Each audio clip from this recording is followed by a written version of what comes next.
everyone, James Mansfield here bringing you yet another video. Today it is Iconic Brunettes, yes! And we are doing none other than one of my most favorite iconic brunettes of all time, Bette Davis, yes. Last iconic blonde brunette we did, Joan Crawford. Now it's time we talk about Bette Davis. Oh my gosh, I'm so excited. If you're interested in 1940s hairstyles, this is the video for you. Let's get into it. Now, Bette Davis was the queen bee of old Hollywood. She was the name that was on everyone's tongue when it came to who's the most iconic actress of film at our time.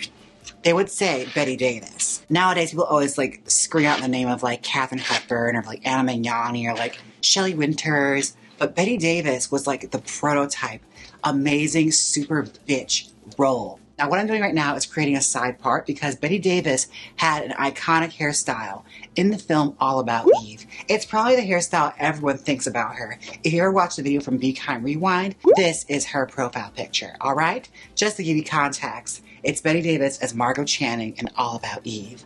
Now, Bette Davis was born Ruth Elizabeth, and she is a proud Yankee, honey. She is from New England and very much proud of it, although kind of ironic considering she's known for playing such real standard, like amazing classic Southern characters. She even won an Oscar for playing a Southerner. But she is as Northern as they come. Bette Davis would get her start in the theater, all right? She had a sister, a mother, and a father that was very, very distant. So it was just kind of her and her mom and her sister for the longest period of time. They knew Bette had aspirations of becoming an actress. So as soon as she was old enough to act, they were putting her out on that stage, and she was trying to land roles any way she could. As this was all going about, it's the very, very, very early days of film, mind you. Like, people hadn't really seen much in the means of, like, great acting on film just yet. Like, the silent era was just about over, and the talkies were coming into their own, right as Bette Davis was becoming a prime young woman in her life. She would move to Hollywood and start auditioning here and there and doing all sorts of nonsense pictures. Like, they could not figure out what her type was. And Bette was trying to prove that she could do something, you know? And it wasn't until her good colleague recommended her by name to star alongside him in The Man That Played God. This would become a standout role for Bette Davis and would help set the course for the rest of her career. She would go on to do more like fruitless roles here and there, but her name was out there, you know? She was being talked about as being an actress. Now, they didn't quite know what kind of actress she was yet, but they knew there was some talent there. They just hadn't found her type because, as we talked about with Joan Crawford, having a type in Hollywood at this time was like the thing. They weren't going off of like who was an amazing talent or who was an actress in that regard. It was more or less who could fill a certain kind of archetype that they could exploit and make a bunch of movies with. Because at this point, it's still all about the money. Like, artistic merit really played very little in it. However, Bette Davis would challenge herself to reshape the system and the way it thinks. But we shall get into that in a little bit. I'm going to roller set this, and I'll be right back. Welcome back. We have the wig all curled right here. Let's set her down. Gorgeous, gorgeous curls. Let's cut them all off. Yes. Now, a big part of this hairstyle is basically cutting away and layering, so you can create this nice 1940s hair that she had. Especially with this is one of my favorite Bette hairstyles. It's like Bette Davis does Tallulah Bankhead. She's a lady of the theater. Bette Davis was establishing herself as like a young little ingenue at this time in the 1930s. Actually, honestly, like real early 1930s too. Like, she really hadn't really established herself at all. And it wasn't until the movie of Somerset Maugham's novel of Human Bondage was being shopped around, and they're trying to find somebody to play the awful character of Mildred. And actresses at this time did not want this role. Like, it was one of those, like, roles actresses were fleeting because no one wanted to be typecast as a bitch. Because you're just unlikable, and big business in Hollywood at that time was like, you know, being a bankable star that everybody liked. So no woman wanted to be known as like this great villainess. But Bette Davis auditioned for it, and she wanted it, and she begged and hounded her studio, please let me go do this film. Because she was tired of these awful roles they were giving her. Like, she was playing sisters and farm girls and all sorts of stuff that was just so wrong for her. They finally said, okay, Bette, go hang yourself and do it. So she went off and she made the film of Human Bondage. It's fantastic. Like, this role, Bette Davis is incredible in it. Like, she even went so far to do her own makeup to look like she was dying and everything. Like, she took it so seriously. And she chews, honey. Like, she chews through all the scenery in this movie. Like, she creates this great character of, like, a mega bitch that is Mildred, who just, I guess, like, pre-femdom, just dominates and domineers all over this pathetic little man. It is fantastic to watch. And everyone was saying after this was done, that bitch is going to win an Academy Award. And would you know it, she wasn't even nominated. What? Yes, and it was a huge scandal at this time. It took Hollywood by shock. She was not nominated for this part, this, like, character-defining part. And it went so far as to, like, even the mailmen were upset about this, telling people from the Academy, like, it is a crime that she is not nominated. What they created was the write-in option. So if you wanted Bette Davis, you could write in, I want Bette Davis for A Few in Bondage. And that is what happened. She was a write-in option. She's not officially on the ballot. If you look at the history and everything, she's not really officially there. But she was written in by a lot of people who thought she did deserve it. Alas, she did not get the Oscar this year. But this wouldn't be her last time at the Academy Awards. No, siree, Bob, because Warner Brothers was ecstatic because now they finally had a type for Bette Davis. From here, she would go on to create the film Dangerous, which I'm going to tell you this right now. Dangerous is not a good movie. It just isn't. It's not a good movie whatsoever. And it's basically like A Few in Bondage light. Like, it's very much the same kind of notes that Bette Davis was hitting in this, but it's just not very interesting. But everyone views this film as like the consolation prize for her not winning the Academy Award. And wouldn't you know, she was nominated and she won. All was made right by the Academy. Bette Davis would have her Oscar, albeit for an entirely wrong film. But this set Bette Davis off to, like, basically go after all these great character roles. Now, she did a bunch of bitchy roles, but from here, she had a little bit more capital because she was known as, like, the go-to girl to be bad girls. And just the girls that would just scare the hell out of men. One of the many rivalries Bette Davis would have throughout her career was with none other than the Queen of Broadway, Tallulah Bankhead. Now, that's what you would call a one-sided rivalry because Tallulah talks all the shit in the world. Until she was blue in the face, she had something to say about Bette Davis. And honestly, what I think is kind of admirable about Bette Davis is, like, despite all the crap Tallulah talked about her, Bette Davis never had anything but nice things to say about her. Anytime she was brought up in interviews, she always mentioned how she was a wonderful talent, how she was a brilliant actress, and the roles that she played that Tallulah played, she agreed Tallulah should have played them. And this would come into fruition when it came of the Tallulah Bankhead magnum opus, The Little Foxes. Now, Tallulah was upset about this. Like, she wanted this movie. This is one of the movies that, like, set Tallulah Bankhead off as, like, the queen of the stage. So, naturally, if it's a character-defining role, you want to be the one to play it. However, Lillian Hellman, who is a piece of work, by the way, look into her. Is she a fright? She did not like Tallulah at all and wanted nothing to do with it. And Tallulah Bankhead was never considered for this role, which is a bit of a crime because Lord only knows what her career in Hollywood would have been like had that happened. But Bette Davis was offered it, she did it, and she knocked it out the park, got nominated for an Academy Award. And I will say, she's a very serviceable actress. Now, mind you, we don't have the gift of, like, going back and seeing how Tallulah was. This would start off a trend in Bette Davis's career where she would play the film version of every single play Tallulah Bankhead did just about. From The Little Foxes to Bette Davis' favorite performance, which is Dark Victory. Now, Dark Victory, again, it's not my cup of tea. It was described by critics as being a prolonged death scene, and I am inclined to agree with that. It's very melodramatic, and it's just not my thing. Like, if I want that, I'll watch Steel Magnolias or something. I need a little bit of, like, upbeatness. Also, Ronald Reagan's in it, and I just can't. But it was depressing. I do remember that. It was not the vibe for me, you know, being 16 years old watching Bette Davis in a marathon. That one bummed me out. However, it would, like, be one of many kick-ass roles that Bette Davis starred in. One of my favorites would probably be Now Voyager. Now Voyager, Bette Davis plays an old spinster of a family who's mocked by everyone in her family. Like, everyone makes fun of her. Like, this bitch is ugly. Like, she's never gonna get married. Like, they are reading the crap out of her. So much so, like, she has, like, a nervous breakdown. and they take her to a psychiatrist, and he suggests that she go on a cruise and basically, you know, get her groove back. And she goes and sails the world and comes back a refined woman. Like, she gets a makeover, and she comes back and lets the bitches in her family have it. Like, she's found love, she's found happiness, and she's sexy now. Like, it's a fun movie. Bear in mind, it was hit after hit after hit after hit in the 1930s with Bette Davis. Like, she wasn't called the Queen Bee for nothing. Like, she was making money. And every single role she was playing different characters. So you can imagine how this must have made other actresses feel who were stuck playing a type. Bette Davis didn't seem to have a type. She was like the proto-Meryl Streep of her time. Every role is a different accent, a different costume, a different look, like a different character that she'd get lost in. And I think she had a lot of this luxury because if you look at tabloid magazines, the way they talk about her, they always described her as being very interesting, basically tiptoeing around saying she's ugly. And I don't think she was ugly, but I think, like, you know, that's always what a lot of these, like, boorish male critics would say about her. Because, you know, she wasn't a Joan Crawford or an Ava Gardner, like a ravaging beauty like that.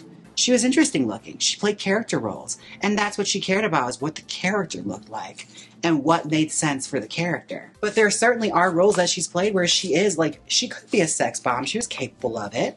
They could easily make her over to become that. But that didn't matter to her. She wanted to be seen for her talent. If you want great Bette Davis fare, like, just honestly go to her IMDb and pack a lunch. She's got plenty of them.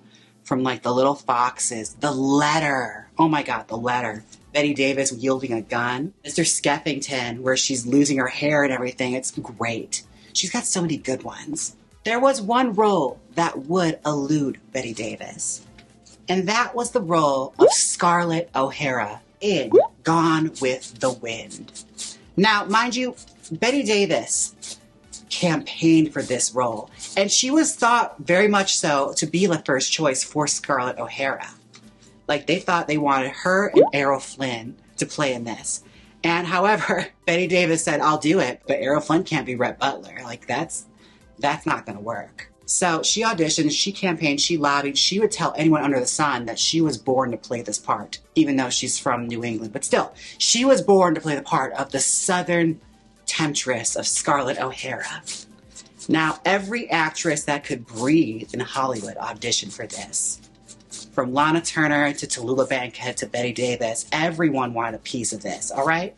And the role would end up going to Vivien Leigh, a somewhat newcomer from England. She wasn't really well known in the States, but she landed the role. And Bette Davis was supportive, although she was very much angry she did not get the part. But not one to keep their most favorite actress angry, they decided to buy the property Jezebel for Bette Davis, to make up for the fact that she did not get to play Scarlett O'Hara in Gone with the Wind. Now, Jezebel was a bit of a controversial production because they basically agreed to a lawsuit that they would not put this into production while Gone with the Wind was so close to being finished. But business is gonna business. They decided, you know what? We're just gonna pretend we didn't agree to that. And they released it anyway with Bette Davis. And it was a big hit because people were hungry for Gone with the Wind. So they wanted anything. And this was kind of like the Gone with the Wind clone. They got to see Bette Davis as a Scarlett O'Hara type, basically play a Southern belle that causes a scandal when she wears a red gown to a ball where everyone's supposed to wear virginal white. And it just goes on from there. But Bette Davis would be a standout knockout hit in this, so much so that she would win an Academy Award for it. It was the second Academy Award she had picked up. Bette Davis would soon be on to a rough patch in her career, but we will get to that after I get back from teasing this wig out, okay? Be right back. Welcome back. All right, the wig is all teased out, and now I'm beginning to smooth it out to create that nice 1940s bounce that she had in this hairstyle. Oh! It is so cute. Now you're wondering, how did we get to All About Eve? Well, I think it's rather fascinating. So like I said before, Bette Davis was like the shit in the 1930s. Okay, like everyone was talking about her. Everyone was obsessing over her roles. However, like all good things, they do come to an end. And after a while, her movies weren't making the money that they used to. Okay, like the women's picture was starting to fall a little bit out of favor and times were changing. One of the last films she would do would be called Beyond the Forest. And mind you, at this point, Bette Davis films were losing money more and more as they were released. So much to the point that this was like the final straw with Warner Brothers. They saw the returns from this movie and what they spent on it and thought, yeah, no, Betty, you gotta go. And they parted ways amicably. Bette Davis said that she was just a little surprised that, like, her exit from Warner Brothers was rather unceremonious. There was no party, there were no flowers. It was just her and a couple of grips and some friends having drinks, and then she left, and that's how she left Warner Brothers. Like, literally, it was unceremonious. They didn't care. On to the next. So Bette Davis would shop around, and she was kind of like wondering where her career was going. She thought she was done, and she's only in like her 40s, which is insane to me. There is a film being written by Joseph Mankiewicz based on the short story The Wisdom of Eve, which is about the theater world and an actress that basically infiltrates another star's life so that she can become her. Learn everything about her and just become this person. It's getting shopped around, and Claudette Colbert is put on cast to be Margot Channing. However, while making Three Came Home, Claudette Colbert would injure her back, and she's put in traction. She can't do the film. They are set in a panic because everything is cast, everything is put in place. This couldn't come at a worse time. They were searching high and low for an actress that was respected enough and had the pedigree to pull off a character like this. And the actress that would come a-knocking would be Bette Davis. Now, Bette Davis would have to work with Zanuck again. Now, they did not part ways very well because Bette Davis was at one point the president of the Academy. And let's just say she kind of left her post, and it was a very big rift. So Zanuck had to call her up and tell her he wanted her in this film. Now, mind you, when he called her, he told her, Betty, it's Daryl F. Zanuck. She said, what? And click and hung up because she thought it was a joke. So he called her back. He's like, Betty, don't hang up. I have the role of a lifetime for you. You better sit down and listen. She got the script, and to her surprise, she didn't have to make any notations. There were no pen marks on it. There was nothing for her to correct. This was the perfect script. The perfect opportunity had fallen into her lap. She had to take it. And she showed up on set, and beyond what people had said about her, because Joseph Mankiewicz was warned what a tyrant Bette Davis is on set. They said she is temperamental. She will show up on set with a large pad and pen, paper, and pencils, and she'll start writing. And then after written, she will then direct. Like, she will take over this production, and you will be eaten alive by this woman. However, Joseph Mankiewicz would go on to say, after All About Eve was made, that she was one of the most agreeable actresses he'd ever worked with. Most of the time when Bette Davis was being a tyrant, it's because the film was shit. And she had to do something about it to save it. Like, her name is attached to it, after all. Like, it's going to fall on her if the film's not a success. No one's going to go after the guy that wrote it. They're going to go after the girl that starred in it. She would do All About Eve, and this film is incredible. It honestly, when you see it on like the list of like the greatest movies ever made and the greatest scripts that were ever written, there's a reason for it. Like, it is an incredible script. Bette Davis would give a performance of a lifetime, a return performance. However, when Academy Award nominations came about, Bette Davis was of course nominated. However, there was some shenanigans happening when her co-star Anne Baxter pushed to be nominated alongside her in Best Actress. Because in her mind, after all, she is Eve, and the film was all about her, so shouldn't she be in the Best Actress category? However you watch it, like, she's not the star of it. Like, yeah, it's her namesake, but she's really not the focal point. It's still Margot Channing. Bette Davis would be nominated alongside her co-star, Anne Baxter. Also in the categories that night would be Judy Holliday from Born Yesterday, a brilliant comedic performance, as well as Gloria Swanson in a comeback role in Sunset Boulevard. And a few others too, but these are the ones of 1950 that really were the talk of the town, that everyone was wondering, how is this going to go down? Because all these movies were gigantic hits, and all great performances in their own rights. People would say that would split and go to a tie between Betty and Gloria Swanson. However, I don't think that's much the case. Like, both women had made a lot of enemies, and both women did not have a lot of people on their side when it came to Academy voting. I'm certain that Judy Holliday had no problem winning over the hearts of many when it came to voting, especially being this newcomer that starred in this amazing comedic performance that carries the film of Born Yesterday. I know a lot of people get upset about the fact that Judy Holliday won this, but again, being a bubbly voiced blonde and a little bit of a dummy, I don't mind this. I'm fine with this. It's okay. You know, she already had awards. This would set Bette Davis on a very interesting course because she fell in love with her co-star in this film, Gary Merrill. And they would go on to marry, adopt children, and Bette would go on to live almost kind of a normal stay-at-home life, raising kids. A very interesting little New England life for a little bit, but still had that urge to go back into acting. She was making movies here and there. She was especially big on the TV circuit. She made a lot of TV movies. By the time the 60s rolled around, the word has-been was starting to get thrown around quite a bit for Bette Davis. Basically, people thought, you know, it's done for her. Like, she's going to be doing the TV movie circuit the rest of her life. When the book, Whatever Happened to Baby Jane by Henry Farrell was written, and Joan Crawford had gotten her hands on it, she knew this could be the moment that she could make her return, and she knew just the person to work with that would springboard interest. People would want to see it forever. Now, I mentioned in the Joan Crawford video, I don't quite understand the rivalry between these two because I couldn't think of any more different people than these two. Other than the fact they both worked in Hollywood at one point at the same studio together, could I ever really think that, you know, maybe a rivalry could brew? But again, they're so different. Like, I still don't understand it. Like, they're nothing alike. But Hollywood put these two against each other for decades. And the press were hungry for this. Like, this was an amazing opportunity for publicity. It would make the film Whatever Happened to Baby Jane. And for the most part, if you don't believe the Hollywood lore that doesn't have very much proof to back it up, it seemed like the women worked really well together until the Academy Awards came around. And Bette Davis was yet again nominated for Baby Jane Hudson.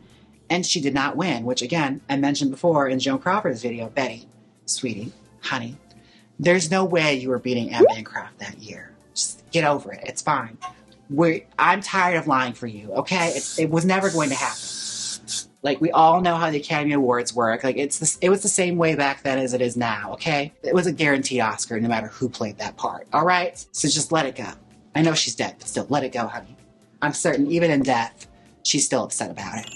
The two women would create a rift with each other because she was convinced that Joan Crawford had sabotaged her. Although Bette Davis had a lot of enemies. So again, no one was voting for her for playing Baby Jane Hudson when they could easily crown Anne Bancroft right there for playing the woman that taught Helen Keller how to read and write. Now from here, Bette Davis would go on to do many more horror films. They created a whole new genre called the Psycho Biddy. Bette Davis would go on to do Dead Ringer, The Nanny, all these incredible kitschy, over-the-top, you know, old ladies in danger movies. And Bette also would make her foray into horror pictures as well. She was in Burnt Offerings. Like, there's so many. Like, her career in the 1970s is so fascinating because you can tell she just wanted to be working and she was just happy to be on a film set no matter what it was. Be it a horror film or a TV movie, she was happy just to be out there healthy and working. And one tragedy would strike with her where she would have a stroke that would put her out for the rest of her career. She had a stroke. It would take her out for a long time. Like, she had nearly died.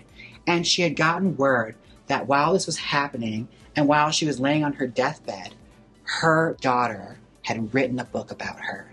She had saw what happened with Joan Crawford and wanted a piece of that mommy dearest pie. Now, the book, My Mother's Keeper, is not as juicy. It basically just laments that Bette Davis was drunk from time to time and could be volatile, and that thank goodness that she found the Lord, her extreme views on the Lord and religion, asshole.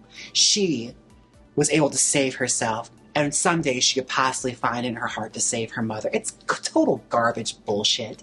And she sucks. There's no need to look into her any more than that. What's important is that Bette Davis survived the stroke, and she wanted to work again. She had written her book, This and That, and there's a huge pop song written about her called Bette Davis Eyes, which brought her back into public attention, unbeknownst to her, and pleased her immensely because it had made her cool to her grandkids. Bette Davis would make appearances here and there in films like The Whales of August, which is very good. Her and Lillian Gish together, you know, older sisters, watching the whales, like, it's amazing. And then her final film, The Wicked Stepmother, which Bette Davis died while making. Like, she did not live to complete it, so they replaced her with a cat. But her legacy lives on, okay? Like, truly, you can see her influence in actresses like Carol Kane, Meryl Streep, Glenn Close. Like, this incredible bitch virtuosity that she had is still prominent today with many actresses who still sing her praises as being the woman that taught them how to scare the hell out of men,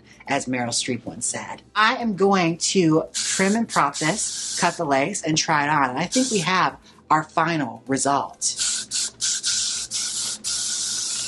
Thank you. Thank you. It is I, Jaymes Mansfield.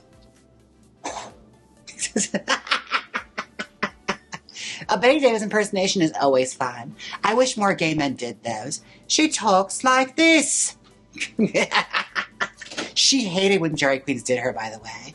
Like, there was a famous drag queen named Charles Pierce that used to do her, and she would never give him the satisfaction of saying she liked his performance. I think it's because she caught one night, and she didn't like how vulgar he had gotten, particularly that night.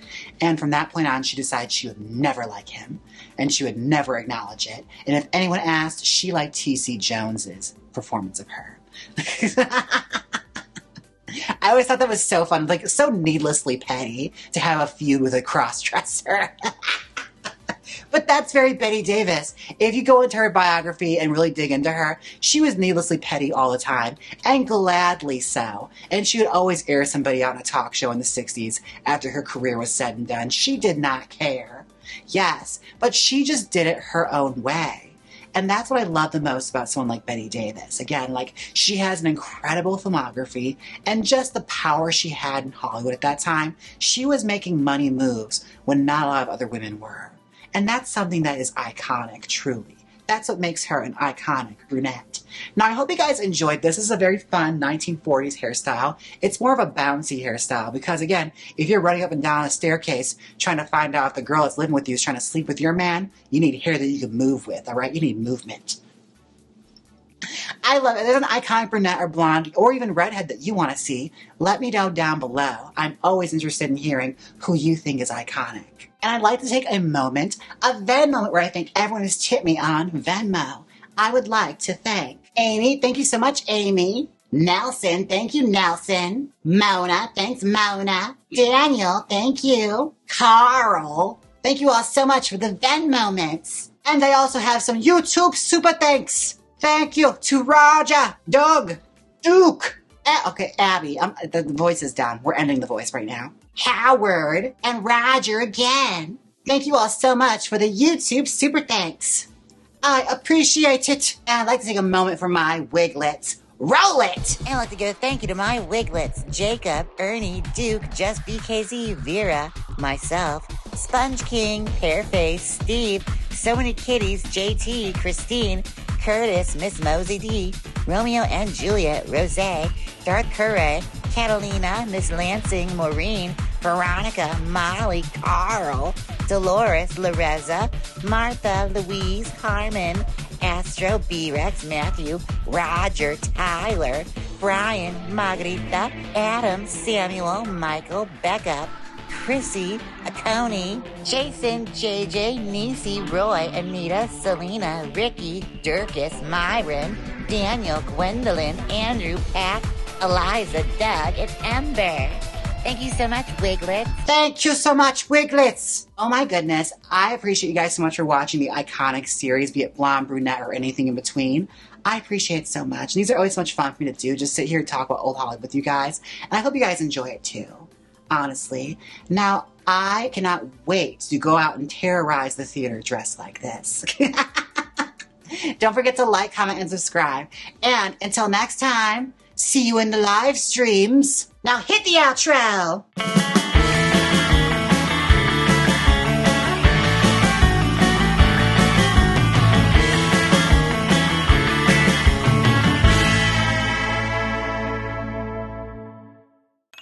Click here and watch the video for my new single, Hot Topic. Or see me recreate Lady Gaga's Dog with a Smile wig. Come on, click it, you know you want to. If you don't click it, you're super, super lame. So click it.